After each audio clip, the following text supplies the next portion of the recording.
Tarek Obrou est mon invité. Imam, frère musulman, théologien. Il est aussi auteur de nombreux ouvrages qui n'ont pas laissé nombre de personnes insensibles. Nous allons en discuter. Tarek Obrou, merci d'être à nouveau avec nous. Vous avez signé de nombreux ouvrages et l'un d'eux, chez Fayard en 2016, s'intitule « Ce que vous ne savez pas sur l'islam, répondre aux préjugés des musulmans et des non-musulmans ». Les préjugés sur l'islam, c'est le fait de non-musulmans, en principe, pas le fait de musulmans, si. D'abord, je vais faire une remarque. Vous insistez sur frère musulman, je l'étais. Autant pour moi, vous ne l'êtes plus, je ne le dirai plus. C'est promis. On va passer toute l'émission à répéter. Vous avez raison. Vous avez raison. Arrêter. Oui, vous avez raison. Donc, imam, théologien et auteur. Ça y est, je ne vais pas rester trimballer ce truc-là. Vous avez bien fait de me le rappeler, autant pour moi, mea culpa. Donc, le fait des préjugés, c'est pour les non-musulmans, pas pour les musulmans. Le pire des préjugés, c'est les préjugés qu'on a sur nous-mêmes. Et on ne s'en rend pas compte. Quand on s'habitue à des pensées bien rodées, bien répétées, jusqu'à ce qu'elles deviennent des certitudes, c'est très difficile de les déconstruire. Je pense que le premier à souffrir des préjugés sont les musulmans, qui ont des préjugés sur leur propre religion. Et ça, l'imam, le théologien, doit commencer d'abord par briser les préjugés que les musulmans ont sur leur religion.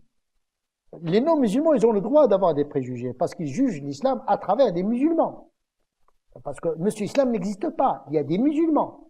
Et donc, s'il y a des gens non-musulmans qui ont des préjugés sur l'islam, ça ne part pas de rien. Ça part peut-être d'une interprétation de l'islam qui est choquante, ou bien ça part d'une visibilité qui n'est pas expliquée. Et donc, effectivement, moi, mon premier devoir, c'est pas de s'attaquer aux préjugés des non-musulmans, mais commencer d'abord par déconstruire et briser cette image fausse que beaucoup de musulmans ont de leur religion. Et vous diriez que l'islam, aujourd'hui, en France, par exemple, et en Occident plus largement, souffre beaucoup des préjugés. Dans quelle mesure, réellement, l'islam souffre de ces préjugés? C'est-à-dire que ce qui est dit à propos de l'islam, est-ce que finalement, ce ne sont pas parfois des choses qui sont avérées, comme par exemple l'incompatibilité entre l'islam et la démocratie, la modernité, etc., etc. Sont-ce vraiment des préjugés ou alors des vérités inhérentes à l'islam? Le plus grave préjugé, c'est de confondre la logique d'une religion avec la logique d'une civilisation.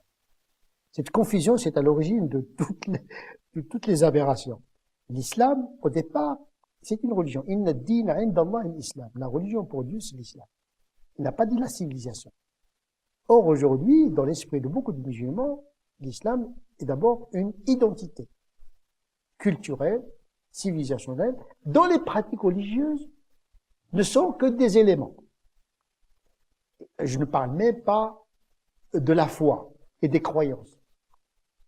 Il y a plus le rapport à la loi, coupé justement de ses fondements théologiques et métaphysiques. C'est-à-dire, il n'y a plus de discours métaphysique. Il a été phagocyté par le normatif. Or, la religion musulmane, c'est d'abord une foi. C'est la foi qui sauve, c'est pas la pratique. Alors, expliquez-nous, c'est la foi qui sauve, c'est pas la pratique. Un des préjugés qui circulent chez les musulmans est de considérer que la pratique valide la foi. La pratique, je suis pas les 5 piliers de l'islam, la prière, je suis pas pratiquant, donc je suis pas musulman. Donc c'est une auto-excommunication. Or, dans la tradition sunnite, en tout cas, il y a une séparation entre la foi qui valide la pratique et non pas le contraire. C'est-à-dire la foi, elle est autonome. En fait, vous êtes en train de nous dire celui qui a la foi, de toute façon. C'est la plus grande pratique, la foi. Il ne faut pas la mépriser. Avoir le credo de la foi, les 6 piliers de la foi, l'unicité de Dieu, les prophéties, etc. Celui qui a ces éléments, les croyants. La pratique est une obligation, mais n'est pas une validation pour la foi. Donc déjà, cette sécularisation, cette séparation donne une marge de manœuvre pour le musulman dans son rapport à Dieu. C'est-à-dire, il y a une instauration d'une théologie d'espérance. Tant qu'il y a la foi, Il y a de l'espoir, d'une certaine manière. Mais si on intègre les pratiques de la foi, ça ne peut qu'aboutir à un sentiment de culpabilité qui pourrait pousser beaucoup de musulmans à la désespérance, qui est antinomique à la foi. Sentiment de culpabilité qui, malheureusement, est extrêmement présent. Et à outrance. Et à outrance. Vous dites dans votre livre que, à force de parler du musulman, ça fait le musulman, ça fabrique le musulman. Mais est-ce que parler aux musulmans et en parler de cette manière-là, ce n'est pas aussi construire ces musulmans qui, finalement, si je vous écoute bien, ne sont pas forcément des bons ambassadeurs de cette religion? D'abord, il faut avoir le souci d'être en conformité avec sa propre foi. Abstraction faite de son impact sur l'environnement. Parce que le plus important, c'est d'être en harmonie avec la transcendance pour mieux vivre avec les autres. Et donc, effectivement, lorsqu'on érige le prosélytisme en pratique religieuse, on commence mal. Beaucoup de jeunes disent, il faut que les gens sachent que je suis musulman. Et là, on intègre l'ostentation dans les pratiques. Et c'est très grave comme perception. Je suis visible, donc j'existe. Donc je vais faire la promotion de ma religion par la visibilité. Mais l'islam n'a pas besoin de visibilité pour sa propre promotion. La religion doit être bénéfique déjà aux croyants. Et donc effectivement, on brûle les étapes, c'est-à-dire on veut transmettre quelque chose qu'on n'a pas. On parle beaucoup de l'islam, on veut le véhiculer, mais au fond, quand on cherche l'islam chez les musulmans, elle est très rare de le trouver dans l'éthique, dans la bonté, dans l'accomplissement, dans l'ihsan, la bienfaisance, etc. Et en vérité, il y a beaucoup de pratiques visibles aux dépens de la morale. J'ai l'impression même d'être en face à une religion de déguisement, d'apparence. Et ça, c'est de l'identitaire, tout simplement. L'islam souffre de cette logique psychologique identitaire, d'un complexe d'infériorité qui se subsume ou bien qui se transforme en complexe de supériorité. On n'a pas la modernité, on n'a pas la civilisation, à défaut de ne pas avoir la civilisation, on a le delà, d'une certaine manière. C'est donc un sentiment de supériorité par défaut. Effectivement, il y a beaucoup de psychologie qu'il faudrait prendre en considération. Il faut que le musulman soit apaisé. Moi, je pense que d'abord, le musulman doit être apaisé par un produit théologique qui le réconcilie avec lui-même. Et ça, c'est un travail. C'est un travail à faire. Il faut lui donner l'habit qui est à sa taille, tout simplement. Il ne faut pas lui donner une overdose de pratique qui risquerait d'être mortelle pour lui. Alors, je vous écoute, Tarek Obrou. Il ne faut pas. On sent ici que la responsabilité des diffuseurs de discours, donc des imams, des théologiens, s'il en existe en France, des prédicateurs, l'offre qu'ils soumettent n'est pas du tout à la hauteur de, en tout cas, votre lecture de ce que devrait être la religion aujourd'hui, la religion musulmane. Mais je voudrais pas donner l'impression que je suis en train de donner des injonctions, mais plutôt des convictions. Il faut, c'est dans le sens il faudrait, etc. Donc, il faut pas non plus de dire voilà, tout le monde est égaré, moi je suis le sauveur, et c'est comme ça qu'il faut penser. Mais c'est ma conviction personnelle. C'est qu'aujourd'hui, l'offre, elle crée la demande. Une visibilité agressive qui est contre-productive et nuisible pour le musulman lui-même, parce que cette visibilité n'est pas supportable pour le musulman à long terme. Il le met en difficulté dans sa vie scolaire, universitaire, professionnelle, dans sa vie sociale. On a besoin de revoir les pratiques religieuses en intégrant également l'autre. Je voudrais pas que ma religion soit une religion autiste, aveugle devant la réalité. Et donc il faut un travail doctrinal en profondeur. Vous ne voudriez pas, ça veut dire qu'elle l'est. Mais oui, dans les faits, oui. Elle produit beaucoup de souffrance. Donc elle est de la responsabilité de ceux qui se sont, comment dirais-je, sentis investis par le devoir de guider la communauté. Oui, il faut la guider dans le sens de l'apaisement, de la facilité, de rendre la religion comme un plus et pas comme un moins, parce que quand même, on est déjà dans des sociétés où il y a beaucoup de normes, beaucoup d'interdits dans la société. Sans parler des contraintes. Il faut réussir son cursus, sa profession, etc. Il y a déjà des contraintes. Je ne voudrais pas que la religion soit des boulets normatifs qui empêchent le musulman d'avoir un essor sociétal. Donc il faut un bon dosage pour le musulman ici et maintenant pour pouvoir être libéré par la religion et pas enchaîné pour pouvoir justement assumer sa vie et traverser un désert existentiel de plus en plus aride, imprévisible. Donc il faut véritablement un produit minimaliste, ce que j'appelle l'orthopraxie minimaliste. L'orthopraxie, c'est-à-dire la conformité à la pratique juste. oui, parce qu'on vous reproche souvent, Tarek Obrout, d'utiliser des termes un peu compliqués. C'est des termes normaux. Hein.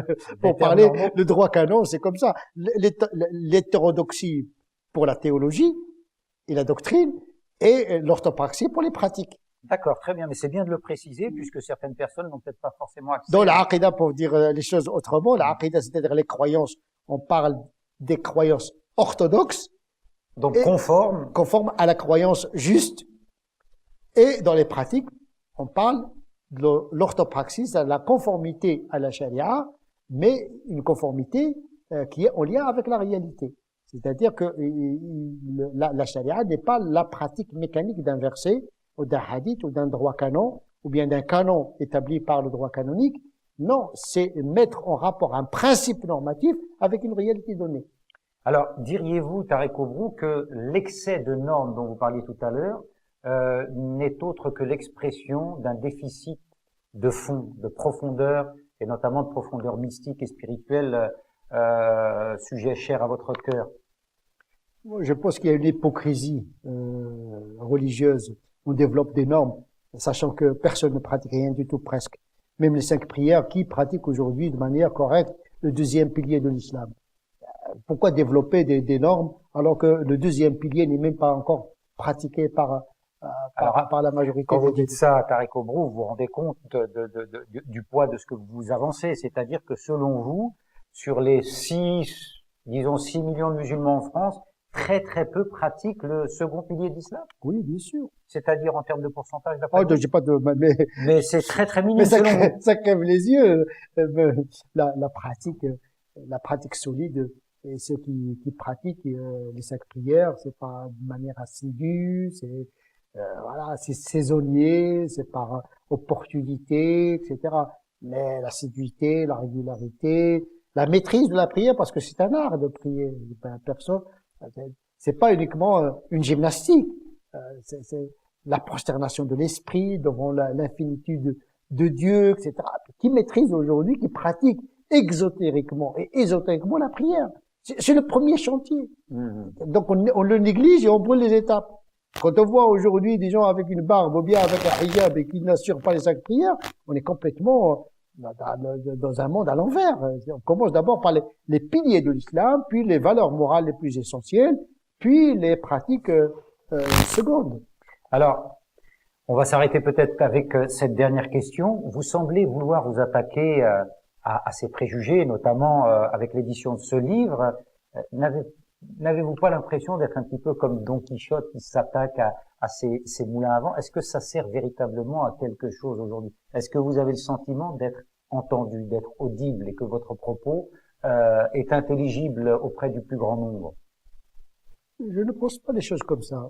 Je fais ce que j'ai à faire, c'est un devoir et je le fais tout simplement. La réception de ce travail-là, c'est le destin et l'histoire qui le décidera. Le penseur, ou bien le théologien, ou bien le religion de guillemets, il fait son devoir, tout simplement. Il essaie de le partager. Maintenant, il y a toujours un temps de latence entre la production intellectuelle et sa réception. Il y a des conditions favorables ou défavorables à l'acceptation ou non d'une idée. Mais ça, je ne me fais pas d'illusions. Et j'ai pas d'attente. Parce que je veux pas avoir de déception. Tout simplement. Et comment vos travaux sont reçus par vos collègues, imams, penseurs, intellectuels, prédicateurs? Ça interroge, c'est déjà ça. Ça interroge seulement? C'est déjà le début de la réflexion.